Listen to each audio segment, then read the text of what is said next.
AP 10th class సంబంధించి ఎస్ఏ1 exams జరుగుతున్నాయి కదా.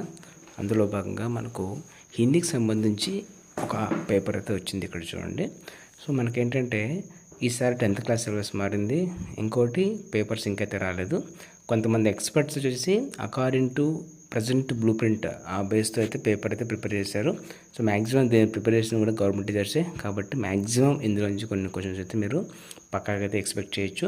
ఇక్కడ చూడండి, ఎస్ఎస్సి ఎగ్జామినేషన్స్ 12th December 2024 అంటే మనకు 11th తెలుగు అయితే 12th హిందీ ఉంటుంది. సో కాబట్టి మ్యాక్సిమం ఈ పేపర్లోంచి మీరు తప్పకుండా అయితే కొన్ని ఎక్స్పెక్ట్ చేయొచ్చు. ఒకసారి ఈ క్వశ్చన్ పేపర్ అయితే చూసుకోండి. సో మీకు 1 మార్క్ క్వశ్చన్స్ అండ్ అలాగే 4 మార్క్స్వి ఎలా ఉన్నాయి ఏం కథ అనేది ఒకసారి అయితే చూసుకోండి. సో ఇప్పుడు హిందీ చదువుతూ వెళ్తే టైం పడుతుంది. నేనైతే నిదానంగా స్క్రోల్ డౌన్ చేస్తాను. సో అవన్నీ చూసుకోండి. మ్యాక్సిమం అంటే ఇది లీక్డ్ పేపర్ అయితే కాదు, ఇది గవర్నమెంట్ టీచర్స్ అయితే మోడల్ పేపర్ కింద అందరికైతే ఇచ్చేసారు. సో అందులో భాగంగా దీంట్లో నుంచి మ్యాక్సిమం కొన్ని అయితే మీకు రావడానికి అయితే స్కోప్ అయితే ఉంటుంది. ఒకసారి చూసుకోండి. ఇంకొక 2 పేపర్స్ అయితే ఉన్నాయి, అవి కూడా పెట్టే ప్రయత్నం చేస్తాను. సో ఇందులోంచి మీకు ఇంతకీ ఈ దాంతోపాటు ఇంకొక విషయము, ఇంతకీ ఈ పేపర్లో ఉండే క్వశ్చన్స్ మీ సిలబస్లోనే కాదా కూడా చూసి చెప్పండి. నాకు కమెంట్ సెక్షన్లో కమెంట్ చేయండి. ఎందుకంటే నేను హిందీ సిలబస్ చూడలేదు ఇప్పటిదాకా. జస్ట్ నాకు ఒక టీచర్ అయితే ఫార్వర్డ్ చేశారు. సో ఇది చూస్తుందనేసి.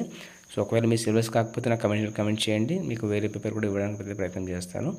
అండ్ ఈ క్వశ్చన్స్ అనేది చూసుకోండి. ఎస్పెషల్లీ నిబంధ చాలామంది అంటూ ఉంటారు నిబంధ చాలా టఫ్గా ఉంటుందని. నిబంధ సంబంధించి కొద్దిగా మెటీరియల్ అయితే ఉంది. సో ఆ నిబంధ కూడా మీకు అయితే పెట్టే ప్రయత్నం చేస్తాను. And stay tune for more updates. ఈ పేపర్ని చూసి పేపర్ ఎలా ఉంది, ఈజీగా ఉందా, టఫ్గా ఉందా, అలాగే ఇంతకీ సిలబస్ మీదే కాదు కూడా నాకు కమెంట్ చేయండి. సో నేనైతే అప్డేట్ చేసే ప్రయత్నం చేస్తాను. టోటల్ మీకు 3-4 సెక్షన్స్ ఉన్నాయి. ఇక్కడ మొత్తం 4th సెక్షన్ చూడండి. ఇక్కడ 6 4s 24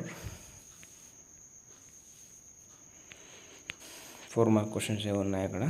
ఇక్కడ 8 మార్క్ క్వశ్చన్ చూడండి. సో ఇవన్నీ అయితే చూసుకోండి. సో పేపర్ ప్యాటర్న్ అయితే చాలా హెవీగా ఉన్నట్టుంది నాకైతే. ఇంకోటి ఈసారి 10th క్లాస్ అన్ని సబ్జెక్టులతో పోలిస్తే హిందీ చాలా డిఫికల్ట్గా ఉంటుంది అనేసి కూడా టాక్ ఉంది. సో మీకు అయితే మెటీరియల్ అందించే ప్రయత్నం చేస్తాను. మ్యాక్సిమం అయితే కరెక్ట్ చేస్తున్నాను మ్యాక్సిమం అన్ని మెటీరియల్స్. సో అందులో హిందీ చాలామంది టఫ్ అనేసి అంటున్నారు.